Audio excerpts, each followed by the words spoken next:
अगर तुम जाके अपने माँ बाप को कहोगे ना कि मुझे साइकोलॉजिस्ट की जरूरत है, मेरे को काउंसलिंग पे जाना है, उनका क्या जवाब होगा? माथा खराब है तेरा? क्या मुंह दिखाएंगे हम दुनिया को? ये बोलेंगे कि हमारा बच्चा पागल है। यही जवाब आता है ना। ये जो एक्सट्रीम और इंस्टेंट डिफेंसिवनेस आई ना कि मेरे को कैसे भी करके इस चीज को चुप कराना है, ये इतना सिंपल नहीं है, ये काफी डीप है। क्योंकि भारत में प्रॉब्लम ये नहीं कि लोगों को थेरेपी से डर लगता है, प्रॉब्लम एक्चुअल में ये है कि लोग मेंटल हेल्थ को किस नजरिए से देखते हैं। और ज्यादातर केस में ये नजरिया बड़ा ही घटिया और फ्लॉड होता है। ये जो डर है उसकी शुरुआत होती है सोशल स्टिग्मा से। होता क्या है कि अगर कोई इंसान भारत में कहता है कि मेरे को थेरेपी की जरूरत है, तो उसे क्या कहते हैं? पागल है। उसको सीधा पागल करार का एक लेबल दे दिया जाता है कि इंसान तो पागल है, इसको कोई ना कोई दिक्कत है ना, वो हमसे अलग है एक नेगेटिव वे में। सोसाइटी हमेशा से लेबलिंग का इस्तेमाल करती आई है बिहेवियर्स को कंट्रोल करने के लिए। और इस केस में भी वो ये दिखा रही है कि अगर तुम कुछ और कर रहे हो जो कि सोसाइटी के नॉर्म से थोड़ा अलग है, तो तुम कुछ गलत कर रहे हो और हम तुम्हारे ऊपर एक लेबल डाल देंगे कि या तो तुम कमजोर हो, या तो तुम पागल हो, या तो तुम ऐसी नाटक कर रहे हो। और इससे होता क्या है, लोगों के अंदर शर्म की भावना बढ़ने लग जाती है। लोगों को शर्म आती है मदद मांगने से। अगर कोई इंसान बहुत ही ज्यादा डिप्रेशन में है, फिर भी वो थेरेपी पे नहीं जाएगा, बिकॉज उसे लगेगा कि मुझे नहीं जाना चाहिए, बिकॉज मैं वीक नहीं हूं। दूसरा कारण इसका इंटरजेनरेशनल ट्रॉमा भी होता है। हम भारत में जब बड़े हो रहे तो हमने क्या सुना है कि घर की बात घर में ही रहनी चाहिए, चार दीवारी से बाहर बात नहीं जानी चाहिए, दुनिया की क्या जरूरत है, अपने बाहर वाले को क्यों बता रहे हो, वो तो एक साइकोलॉजिस्ट है, वो तो हमारे परिवार का भी नहीं है, उसे क्यों बता रहे हो। ये सारी चीज जब सुनते हैं ना, तो एक बच्चा कह लो या फिर एक इंसान इन सारी चीज को इंटरनलाइज कर लेता है, अपने अंदर घर कर लेता है।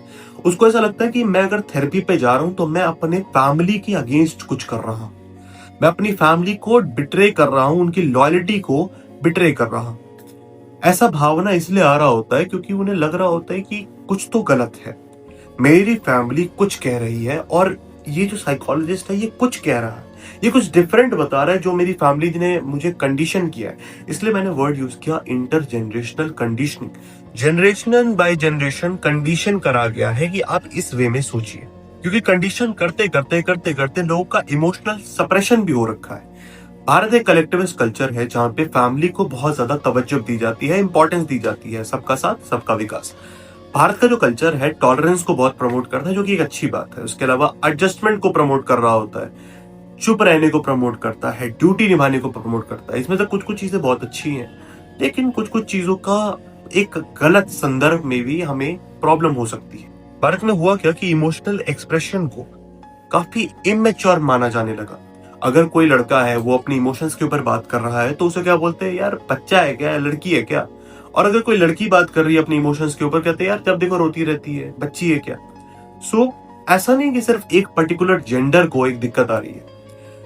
इनफैक्ट जब थेरेपी में तुमसे थेरेपिस्ट या फिर जो प्रोसेस रहता है उसमें कहते हैं कि तुम अपनी इमोशंस को दिखाओ, तो तुम्हें लगता है कि यार मैं कुछ गलत कर रहा हूँ। क्यों? क्योंकि बचपन से तो हमने कुछ और सीखा है। बचपन में तो हमें ये बोला गया कि इमोशंस के ऊपर बात नहीं करना है।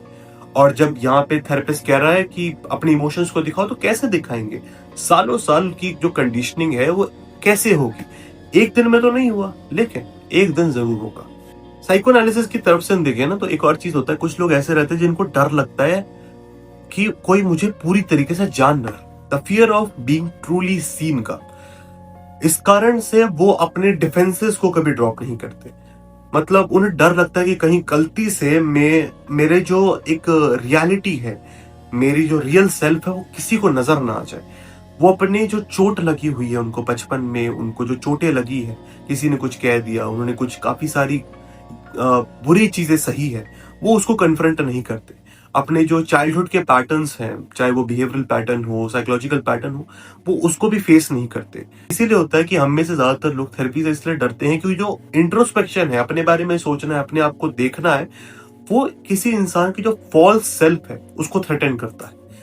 वो बोलता है कि जो तुमने नकली सेल्फ बना रखी है अपनी दुनिया को दिखाने के लिए, जिससे तुम एकदम रफ एंड टफ नजर आ रहे हो तो दुनिया को, ये तो तुमने सिर्फ फैमिली की एक्सपेक्टेशन और बाकी लोगों की जो एक्सपेक्टेशन है उससे बचने के लिए लगा रखी है। तुम अपने आप तो खुश हो नहीं, बिकॉज अगर तुम खुश होते तो तुम्हारी ये यातना नहीं हो रही होती, ना ये तुम्हारी हालत होती। और जैसा हम जानते हैं कि भारत में फैमिली को काफी इंपॉर्टेंस दिया जाता है, कलेक्टिविस्ट कल्चर है। तो यहाँ पे एक और चीज चल रही होती है जो क्या होती है, फैमिली सेंट्रिक आइडेंटिटी।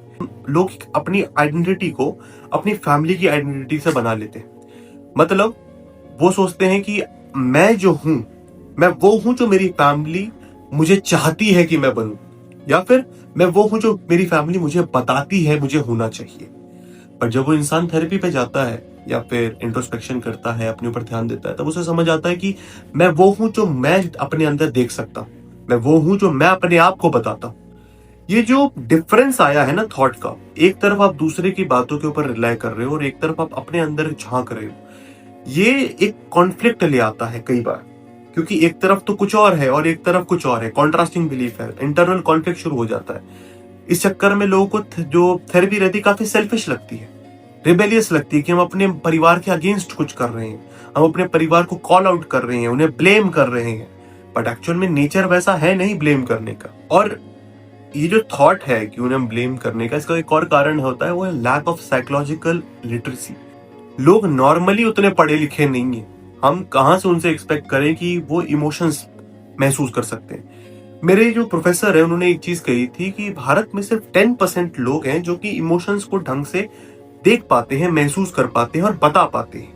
अगर आप अपनी इमोशंस को देख पाते हो, उन्हें लेबल कर पाते हो, आइडेंटिफाई कर पाते हो और उन्हें बता भी पाते हो, तो आप भारत के 10% लोगों में आते हो। तो सोचो जैसे जैसे हम कैटेगरीज बढ़ाते जाएंगे वो नंबर कितना छोटा होता जाएगा। और वही होता ही है, लोग ये इमेजिन करते हैं, ये मान लेते हैं कि थेरेपी में दवाइयां दी जाती है। उनके लिए साइकोथेरेपी फिजियोथेरेपी दोनों सेम होती है। उनके अनुसार दवाइयां दी जाती है, फालतू में बचपन के ऊपर बात करी जाती है कि तुम्हारा बचपन कैसा था, माइंड रीडिंग करने की कोशिश करी जाती है, हिप्नोटाइज कर दिया जाता है, थेरेपिस्ट अपने ऊपर तुम्हें डिपेंडेंट बना लेता है। ऐसा नहीं है। मेडिकेशन तब दी जाती है जब जो सिवियरिटी है उस पर्टिकुलर इंसान की वो बढ़ गई हो, ठीक है, या फिर वो नॉर्मली फंक्शन नहीं कर पा रहा है, तब जाके मेडिकेशन दी जाती है।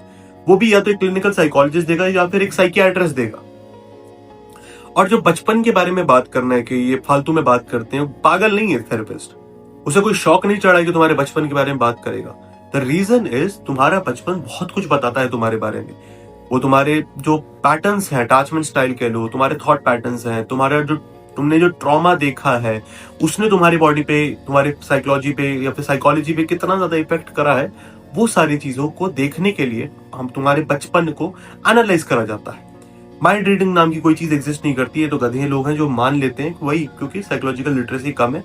और डिपेंडेंस जो आ जाती है थेरेपी पे, वो कई बार थेरेपिस्ट की कुछ गलतियों के कारण आ जाती है। तो कई बार जो क्लाइंट होता है वो खुद गलती से डिपेंड हो जाता है, बिकॉज उसको लगता है कि यार यही एक इंसान है जो मुझे समझता है, मेरी बात सुनता है, तो मुझे डिपेंडेंट हो जाना चाहिए। और ये जो इग्नोरेंस है, इस कारण से डर बन जाता है। हम इंसानों के साथ ये चीज है कि ह्यूमंस फियर द अननोन। जिस चीज के बारे में हमें कोई भी ज्ञान नहीं होता, हम उस चीज से बखूबी रूप से डरते हैं। लेकिन इसके अलावा एक और चीज है जो मैं इग्नोर नहीं कर सकता हूँ, वो है पैसा। थेरेपी महंगी है, एक्सपेंसिव है, और कई बार तो वो अवेलेबल भी नहीं होती। और जहां पे अवेलेबल होती है वहां पे लोगों को जरूरत नहीं होती, और जहां पे जरूरत होती है वहां पे वो अवेलेबल नहीं होती। इसका रीजन ये है कि जो साइकोलॉजिस्ट है भारत में काफी कम है। गवर्नमेंट जो साइकोलॉजिस्ट हैं, साइकियाट्रिस्ट हैं, उनका नंबर भी उतना अच्छा कुछ बहुत बड़ा नहीं है। उस कारण से जहां पे भी अवेलेबल है बहुत ही लिमिटेड नंबर पे अवेलेबल है, इसलिए पैसों की दिक्कतें आती है। इकोनॉमिक कंस्ट्रेंट कह लो, एसेसिबिलिटी हो गई, ये दोनों बैरियर बन जाते हैं अपने आप में। इसलिए लोग सोचते हैं कि नहीं, थेरेपी तो सिर्फ अमीर लोगों के चोचले नहीं है। बात यह है कि वो एसेसिबल नहीं है, पैसों के कारण, इंफ्रास्ट्रक्चर के कारण नहीं आ पाता है, और ना ही एक टाइम वेस्ट है। लेकिन अगर मैं आपको एक मेन कोर रीजन दे दूं, कोर इंसाइट दूं, तो एक चीज है जो मैंने अपने खुद से भी ऑब्जर्व करी है, वो कि भारत में लोगों को थेरेपी से डर नहीं लगता है। उन्हें एक्चुअल में डर लगता है अपने दर्द को एडमिट करने से, अपने जो बचपन में उनके साथ बुरी चीजें हुई हैं, जो उन्होंने झेला है, उसको एक्नॉलेज करने से, अपनी फैमिली की एक्सपेक्टेशन तोड़ने से, अपने आप को ये दिखाने से कि मैं भी सॉफ्ट नजर आ सकता हूँ, वल्नरेबल नजर आ सकता हूँ, और अपनी सोशल इमेज की परवाह करे बिना मैं अपने ऊपर काम कर सकता हूँ। क्योंकि असलियत में थेरेपी एक प्रकार से हमें भारतीय कल्चर में बहुत सारी चीजें ऐसी सिखाई जाती है जिसके अगेंस्ट थेरेपी काम करने लग जाती है। क्योंकि थेरेपी बात करती है तुम्हारे बारे में, तुम्हारे परिवार के बारे में नहीं। वो तुम्हारे परिवार के बारे में बात नहीं करना चाहती, वो तुम्हारे बारे में बात करना चाहती है। इसीलिए उसका नेचर काफी इंडिविजुअल सेंट्रिक हो जाता है, क्लाइंट सेंट्रिक हो जाता है, ना कि फैमिली सेंट्रिक। लेकिन अब समझ गए कि यार ये सारी दिक्कतें हैं, ये रीजंस भी समझ गए, लेकिन इसको नॉर्मलाइज कैसे करें या ठीक कैसे करें, एक इंसान क्या कर सकता है। देखो, पहला तो ठीक करने का ये तरीका है कि तुम मेंटल हेल्थ से जितनी भी रिलेटेड बातें हैं ना, उसको थोड़ा नॉर्मलाइज करो। अपने स्कूल में, अपने दोस्तों के पास, अपने माँ बाप के सामने जाकर तुम वो सारी बातों को कुछ इस वे में रखो कि तुम्हारे लिए वो बड़ा नॉर्मल है। इससे होगा कि एटलीस्ट तुम्हारे आसपास के लोग उस चीज को थोड़ा सीरियस लेंगे।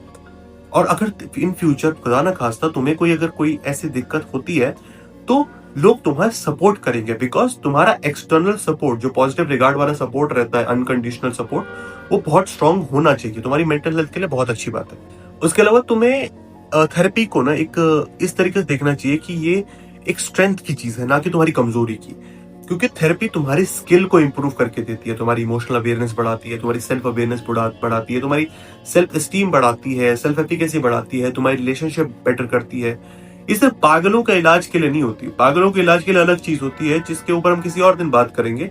बट आज तो हम बात करना चाहते हैं थेरेपी की। तीसरा एक और चीज है कि भारत में ऐसा नहीं है कि जो अमीर परिवार है उनमें ऐसा नहीं होगा। नहीं, काफी सारे ऐसे परिवार भी जिनके पास बहुत पैसा है, लेकिन दे स्टिल बिलीव कि थेरेपी पे नहीं जाना चाहिए। इस केस में तुम अपने पेरेंट्स को ब्लेम नहीं कर सकते। अगर तुम्हारे पेरेंट्स की थिंकिंग ऐसी है कि तुम्हें थेरेपी पे नहीं जाना चाहिए, तो तुम उन्हें ब्लेम नहीं कर सकते, बिकॉज अगेन उनकी कंडीशनिंग इस तरीके से हुई है कि उन्हें लगता है कि थेरेपी पे नहीं जाना चाहिए। तो तुम उनके डिफेंसिव होने के ऊपर उंगली ना उठाओ तो बढ़िया है, तुम अपने ऊपर ध्यान दो। और काफी सारे ऐसे लोग होते हैं जिनको काफी कंफ्यूजन होती है थेरेपी को लेकर, तो वो उस केस में एक चीज कर सकते हैं, वो है इंट्रो सेशन। जो पहला सेशन होता है ना, जहाँ पे आप साइकोलॉजिस्ट के पास या फिर थेरेपिस्ट के पास, काउंसलर के पास जाते हो, तो वो आपको सारी चीजें समझाता है कि थेरेपी कैसे काम करती है, क्या चार्जेस होते हैं, कितना टाइम का होता है, तुम्हारा और उनका रिलेशनशिप कैसा रहेगा, वगैरह वगैरह, वो सारी चीजें समझाई जाती है। तो इस कारण से जितनी भी एंजाइटी वगैरह रहती है काफी कम हो जाती है। तो इन जनरल मैं बस बोलूंगा कि थेरेपी को ना तुम एक टूल की तरह देखो। वो तुम्हें हाथ पकड़ के आगे लेकर नहीं जाएगी, वो तुम्हें पुश करेगी कि तुम और आगे जाओ।